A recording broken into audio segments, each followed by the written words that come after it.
पर भी उस महिला ने अपना शारीरिक शोषण क्यों करने दिया? अगर वो चरित्रवान थी तो वो मना करती दीपक गिरी को, पहले ये बोलती कि भाई आप पहले शादी करो। ये सोचोगे कि दलित की बेटी को आप, महिलाओं को आप बिस्तर पे इस्तेमाल करोगे, फिर यूज एंड थ्रो करोगे, तो ऐसा तो नहीं चलेगा। कि अगर पूनम पंडित भी ये मेरा इंटरव्यू देख रही है तो भैया शादी एक बहुत बड़ा बंधन होता है। ये जो आदमी होते हैं टीन का चश्मा लगा देते हैं महिलाओं के आंखों पे, है ना। नमस्कार, स्वागत है आप सभी का हिंदुस्तान 24 पर और मैं आप सबके साथ विपिन चौधरी। किसान आंदोलन के बाद चर्चा में आई पूनम पंडित की अभी हाल ही में दीपक गिरी जो समाजवादी पार्टी के नेता हैं उनसे सगाई हुई है। अब इस सगाई के बाद एक महिला दीपक गिरी के घर पर पहुंचती है और वहां पर खूब हंगामा करती है और आरोप लगाती है कि दीपक गिरी के साथ उनके संबंध हैं। अब जिस तरीके से चर्चाएं हैं और जिस तरीके से कुछ बातें निकलकर सामने आ रही हैं, पता चला है कि वो महिला शादीशुदा है। अब सवाल ये है कि एक शादीशुदा महिला आखिर इस तरीके से किसी के साथ संबंधों में क्यों रहती है? शादी कितना पवित्र बंधन है, इन चीज़ों को वो महिला नहीं जानती। आज इस बड़े ही महत्वपूर्ण विषय पर बात करेंगे और बातचीत करने के लिए हमारे साथ अभिनेत्री उर्मिला सनावर जी मौजूद हैं। उर्मिला जी, बहुत बहुत स्वागत है आपका हिंदुस्तान 24 पर। जिस तरीके से ये मामला निकलकर सामने आया है, पूनम पंडित को तो आप भली प्रकार से जानती हैं जी। उनकी सगाई दीपक गिरी के साथ हुई है और उस पर एक महिला ने आरोप लगाए हैं। तो इन आरोपों में आपको कुछ सच्चाई नजर आती है या बस ऐसे ही ये आरोप? देखिए, ये जो आपने मेरे से क्वेश्चन करा है इसका तो मैं जवाब बाद में दूंगी, लेकिन आपने उससे पहले बोला है कि एक महिला शादीशुदा होने के बाद वो किसी के साथ संबंध में आती है। मैं सबसे पहले उसका जवाब दूंगी आपको। जब कोई एक पुरुष, शादीशुदा पुरुष किसी कवारी लड़की के संपर्क में आता है या किसी अन्य के लिए अगर रेशो देखे तो जो पुरुष समाज है वो लड़कियों को बरगलाता है। तो आपने वो बात तो नहीं कही, आपने सीधा आपने ब्लेम डाल दिया कि कोई लड़की जब या महिला शादीशुदा और किसी लड़के संपर्क में आती है तो क्या उसे नहीं दिखाई दे रहा था? महिलाएं तो पहले अपना घर बाहर देखती है, बच्चे संभालती है, सब चीजें संभालती है, लेकिन जब घर में कहीं ना कहीं डिस्ट्रॉय होता है, घर में कहीं ना कहीं वो सब चीजें, लड़ाई झगड़े या सब चीजें होती है, जब उसे सम्मान नहीं मिलता तब शायद महिला घर का बाहर का रास्ता देखती है। लेकिन घर में जब एक पुरुष होता है, वो घर में उसकी इज्जत भी होती है, सब कुछ होता है, लेकिन तब भी उसे नए की तलाश होती है। तो आप ये नहीं कह सकते कि महिलाएं ही शादी के बाद बाहर जा रही है। ये ज्यादा रेशो क्या है? ये पुरुषों का है। पुरुषों को ताक झाक करने की ज्यादा आदत होती है कि घर के अंदर भी महिला है, घर के अंदर भी बच्चे हैं, लेकिन तब भी बाहर मुंह मारने की आदत होती है। इसलिए मैं कह सकती हूँ कि ये पुरुषों का रेशो ज्यादा है। उर्मिला जी, ये सवाल मैंने आपसे इसलिए पूछा कि जिस घटना का हम जिक्र कर रहे हैं उसमें महिला शादीशुदा है और जिस पुरुष का जिक्र हो रहा है उसकी अभी केवल सगाई हुई है, शादी नहीं हुई। मैं इसके ऊपर पूरा रिसर्च करके बैठी हूँ आज के इंटरव्यू के ऊपर, और मैं पहले भी मैं उत्तर कुमार वाले मैटर में आपको बोला था। उत्तर कुमार तो वो तो शादीशुदा था और भव्या गौतम कंवारी थी, दलित समाज की थी, है ना। तो अब इससे पहले जो इंटरव्यू था वो तो उत्तर कुमार के बारे में, तो उसके तो जवान बच्चे थे, शादीशुदा बच्चे थे, तो उसने भव्या गौतम को क्यों फंसाया? मेरा पूनम पंडित से कुछ लेना देना नहीं है। लेकिन जो ये दीपक गिरी है, इसका जितना मैंने खाका मैंने देखा है, इसका मेन उद्देश्य ये होता है लड़कियों को फंसाना, उन्हें अपने जाल में फंसाना, उनको बरगलाना, शादी का झांसा देना और फिर उनको यूज एंड थ्रो करना, मतलब उनको उठा के फेंक देना। चाहे उसको 3 साल इस्तेमाल करे, किसी को 4 साल इस्तेमाल करे। ऐसी बहुत सारी, जो मेरी रात से बात हुई है, नंदिनी से भी बात हुई है और 2-3 महिलाएं हैं मेरे, उनसे भी बात आई है, उनके पास तो रिकॉर्डिंग्स तक हैं। और किस तरह से ये नौकरी के नाम पे या किसी टेंडर के नाम पे किस तरह से ये लोगों से, लड़कियों से उनका शारीरिक शोषण तो करते ही करते हैं दीपक गिरी। वो तो छोड़ो शारीरिक शोषण करना कि चलो ठीक है, उसे बरगला लिया, लेकिन उनके पैसे भी किस तरह से ऐंठते हैं, उनके पैसों पे राज करते हैं, उनके घरों में, उनके फ्लैटों पे कब्जा करके उनके घरों में रहते हैं, उनकी जिंदगी तबाह कर देते हैं। अब सपोज कर हम नंदिनी जी के उस पे आते हैं, 3 करोड़ रुपए किस तरह से उनको बरगला के लिए गए, फिर उनका डिवोर्स फाइल किया गया, एक शादीशुदा औरत का डिवोर्स फाइल करा दिया गया, उनके घर पे कब्जा करके उनके फ्लैट में रहा, आप समझ रहे हैं। और फिर किस तरह से उन्होंने पूनम पंडित के साथ एंगेजमेंट करी, वो उनका अपना व्यक्तिगत मैटर है, हमें नहीं पता। वो भी महिला है, नंदिनी भी एक महिला है, और जो अन्य किससे निकल के आ रहे हैं वो भी एक महिलाएं हैं। तो हम तो ये कहते हैं कि जब हम एक रिश्ता जोड़ते हैं तो उसके बारे में कहीं ना कहीं जांच पड़ताल कर लेनी चाहिए। 4 साल तक वो महिला दीपक गिरी के साथ संबंधों में क्यों रही? 4 साल तक वो दीपक गिरी के साथ संबंध में क्यों रही? क्योंकि जब उसे ये पता था कि मुझे इससे शादी करनी है, ठीक है, उसका डिवोर्स फाइल करा दिया दीपक गिरी ने कि मैं शादी करूंगा। उसके घर में रहती है, मतलब उसके घर वालों का आना जाना, ये सारी जितनी मुझे चीजें पता चली, लड़ाई झगड़े सब, उसके माँ बाप उसे बहू की तरह सम्मान दे रहे हैं, घर में रह रही है वो, ठीक है। और फिर बाद में जो उसका पहला पति है उसको लाके बिठा दिया, फिर ये कह दिया कि ये तो पति पत्नी का विवाद है। भाई अगर पति पत्नी का विवाद था, पहले वाले पति के साथ उसका विवाद था, तो फिर आप क्या कर रहे थे उसकी लाइफ में? आपने क्यों उसका तलाक आपने डिवोर्स फाइल करवाया? आपकी एंट्री कैसे हुई? और फिर वो उस ये लड़ाई झगड़े एंगेजमेंट के समय आपका पहले वाला पति फिर वहां पर आ गया। मतलब ये वाली बात है कि चोर चोर मौसेरे भाई। तो अब इसको भी नहीं अपनाना और उसको भी नहीं अपनाना, तो ये दोनों एक हो गए, 1 और 1 11 हो गए उससे लड़ने के लिए, एक महिला का शोषण करने के लिए, उसका मानसिक उत्पीड़न करने के लिए। समझ रहे हैं ना आप? आरोप लगाने वाली महिला चरित्रवान है, तो चरित्रवान क्यों नहीं है? जब घर से, एक बार बताओ, जब पहला ही पति जब घर बाहर जाके धक्के खा रहा है, वो भी खुद चरित्रहीन है, औरत कभी पैर नहीं निकालती। औरत कितनी परीक्षाएं देगी? तब भी परीक्षाएं दे रही थी औरत, सीता जी के टाइम में सीता जी ने परीक्षाएं दी, आज भी परीक्षाएं दे रही। लेकिन क्या है कि तलाक का रेशो बढ़ता जा रहा है। क्यों तलाक का रेशो इसलिए बढ़ गया है? क्योंकि सहन शक्ति खत्म हो गई है, महिलाएं पढ़ी लिखी हैं, एजुकेटेड हैं। अपना सम्मान, जब महिलाओं का सम्मान नहीं मिलेगा तो वो कहीं ना कहीं अपने हक की लड़ाई के लिए वो आवाज उठाएंगी। उस महिला का तलाक हो गया जैसा कि आप बता रही हैं। हाँ, तो उस महिला मेरे पास तलाक के पेपर भी। उस महिला हाँ, ने अपना शारीरिक शोषण क्यों करने दिया? अगर वो चरित्रवान थी तो वो मना करती दीपक गिरी को, पहले ये बोलती कि भाई आप पहले शादी करो। ये तो सारे किससे चल रहे हैं, कितने सारे। मैंने कहा कि कितने जहां से देते हैं लोग, ये कहते हैं कि मैं अभी शादी कर रहा हूँ, अभी कर रहा हूँ, कल कर रहा हूँ, परसों कर रहा हूँ, बस ये मेरा काम होने वाला हो रहा है, या अब मेरा ये बस मेरा घर बन जाएगा, मेरा बाहर बन जाएगा। तो पुरुष की जो प्रवृत्ति है ना, वो झांसे देने वाली है, सपने दिखाने वाली प्रवृत्ति है। तो वो जो सपने दिखाते हैं कि आज मैं ये कर लेता हूँ, तो वो धीरे धीरे समय को आगे लेके जाते हैं, ठीक है। उस समय को आगे ले जाने में क्या होता है कि कहीं ना कहीं जो महिलाएं हैं वो अटैचमेंट हो जाती है। जब आप एक कुत्ता पाल लेते हैं उससे भी अटैचमेंट हो जाती है। ये तो फिर भी मैं कहूंगी कि मानवता जैसे पुरुष प्रवृत्ति, आपस में जब आप 2 रोटी खाएंगे तो कहीं ना कहीं प्यार और अटैचमेंट भी हो जाता है।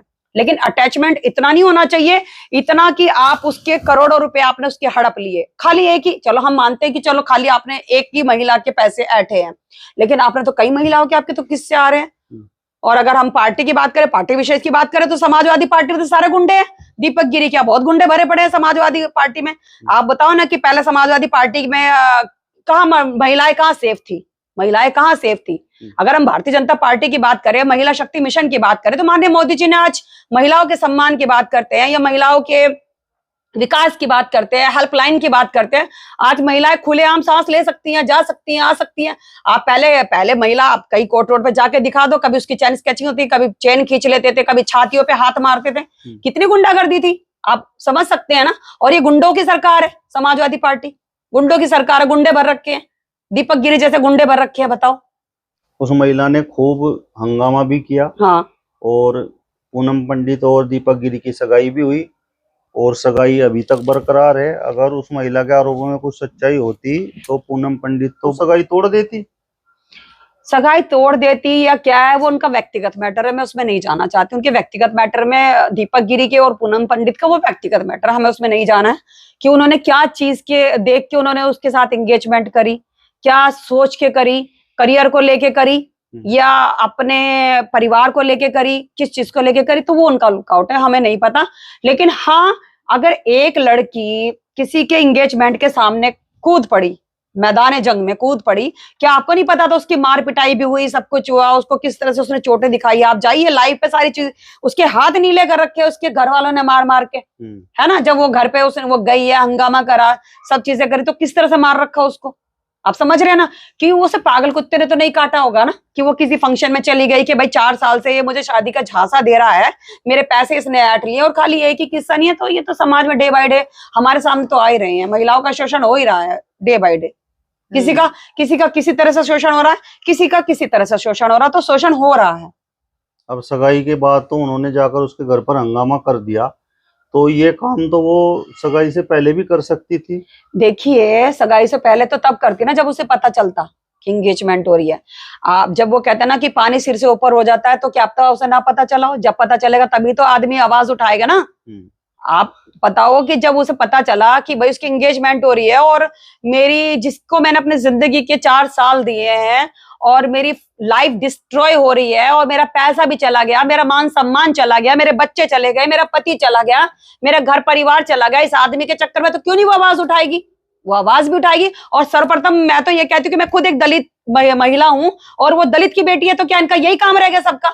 आप बताओ, स्वर्ण जाति का यही काम रह गया क्या? महिला, दलित महिलाओं को बरगलाओ, उनके पैसे ऐठो, उनका शारीरिक शोषण करो, उनका मानसिक उत्पीड़न करो, फिर उन्हें आत्महत्या करने के लिए कि वो किसी तरह से आत्महत्या कर ले और रास्ते से हट जाएं। तो दलित महिला थी ये सोचकर उसका शारीरिक शोषण दीपक गिरी करता रहा, और जब बात मैं बताती हूँ, सगाई की, विवाह की आई तो उसे मना कर दिया। देखो, जब बात उसकी आई तो फिर वो पंडित पाना पा आ गया, फिर वो देखो उसने पुनः पंडित से एंगेजमेंट करी। और रही दलित महिला की अगर मैं बात करूं तो नंदिनी दलित महिला है।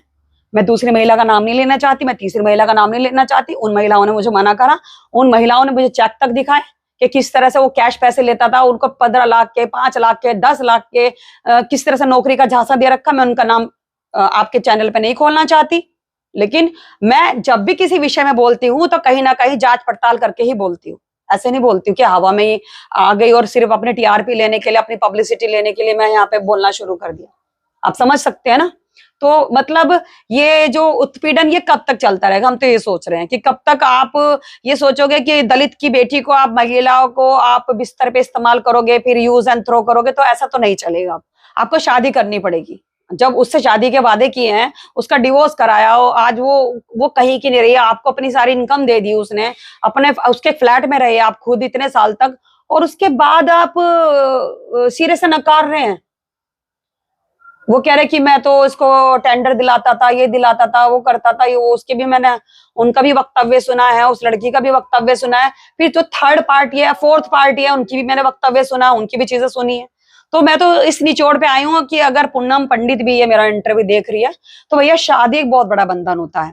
तो वो पहले अच्छे से, मैं तो ये कहती हूँ कि पूरे जीवन का साथ होता है। सोचे समझे परखे, एक बार देखें।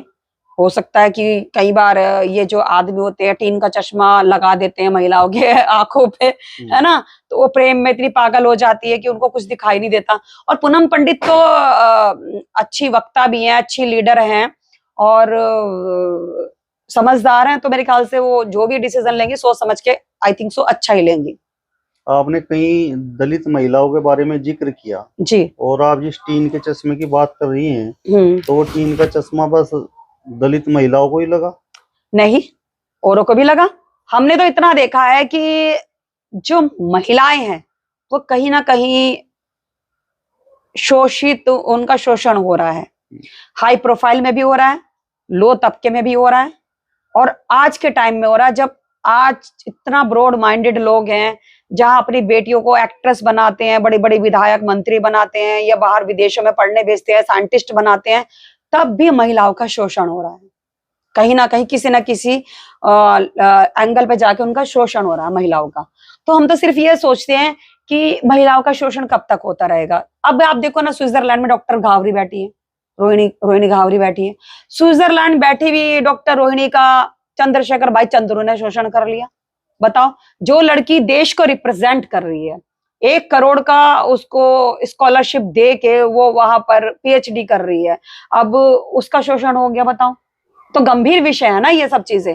और हम, जबकि महिलाओं से ही पुरुष जन्म लेता है, मातृशक्ति है, मातृ शक्ति से ही पूरा देश चल रहा है, मातृशक्ति से ही हमें सब मिलता है, चाहे पैसा कह लो, शिक्षा कह लो, दीक्षा कह लो, बुद्धि कह लो, शक्ति कह लो, सब हमें महिलाओं से मिल रहे हैं। उसके बाद भी हम महिलाओं का सम्मान नहीं कर रहे हैं। हमारी मानसिकता कितनी तुच्छ होती जा रही है, आप समझ सकते हैं कि ये मानसिकता क्यों तुच्छ होती जा रही है? क्योंकि आजकल जो सोशल मीडिया पे जो हम परोस रहे हैं, जो वेब सीरीज के माध्यम से परोस रहे हैं, सब गंदगी परोस रहे हैं। तो जो आने वाली जनरेशन है वो महिलाओं को यूज करने के लिए बस के यूज की चीज है महिला। तो क्या दीपक गिरी को उसी समय पता चला जब उस महिला ने शादी का प्रस्ताव रखा कि भाई ये महिला तो दलित है? दीपक गिरी को, अब ये तो उनका मैटर है, अभी तो हमारी इतनी वो बातचीत हुई नहीं इस मैटर में, लेकिन हाँ, उसे ये पता था शुरू से ही, जो उन्होंने हमें बताया है, नंदिनी जी ने, उसे पता था। उसका तो छोड़िए, लेकिन जिसका मैं नाम नहीं लेना चाहती, उसका तो 4-5 साल तक शोषण करा, मारता था, पीटता था, दीवारों में सिर दे दे के मारता था। जब मुझे उसकी आत्मा रोने लगी लड़की की, सोफे पे बैठ के यहाँ परसों तरसों मुझे दिखाई उसने सारी चीजें, रिकॉर्डिंग सुनाई, मेरी रूह कांप गई। आप समझ सकते हैं कि एक आदमी मतलब ऐसा हैवानियत कैसे कर सकता है? आप समझ सकते हैं? आपने उसका नौकरी के नाम पे पैसा ले लिया, आप उसका शारीरिक शोषण कर रहे हो, फिर जबरदस्ती आप अपने दोस्तों को भी मतलब आप सब चीजें कर रहे हो आप, और फिर हैवानियत में आप उसको मार रहे हो, पीट रहे हो, दीवारों में सर दे के मार रहे हो उसका लड़की का।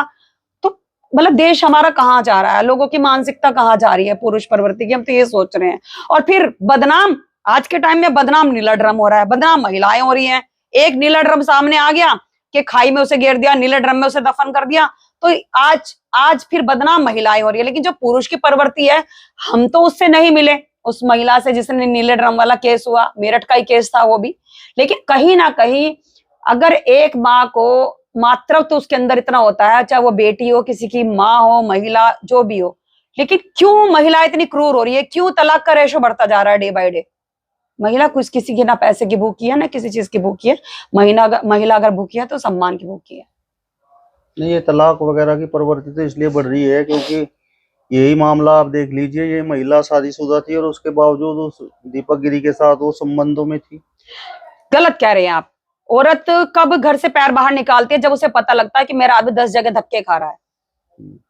वो फिर आज की औरत पढ़ी लिखी है, फिर वो सोचती जब ये 10 जगह धक्के खा रहा तो फिर मुझे भी तो, उसे भी तो प्यार की आवश्यकता होती होगी, उसको भी सहारे की आवश्यकता होती होगी, उसका भी मन करता होगा मेरा आदमी मेरे साथ बैठे 2 रोटी खाए। चलिए, तो अभिनेत्री उर्मिला सनावर जी को आपने सुना। फिलहाल इस वीडियो में बस इतना ही। अगली वीडियो में फिर आपसे मुलाकात होगी, तब तक बने रहिए हिंदुस्तान 24 के साथ। नमस्कार।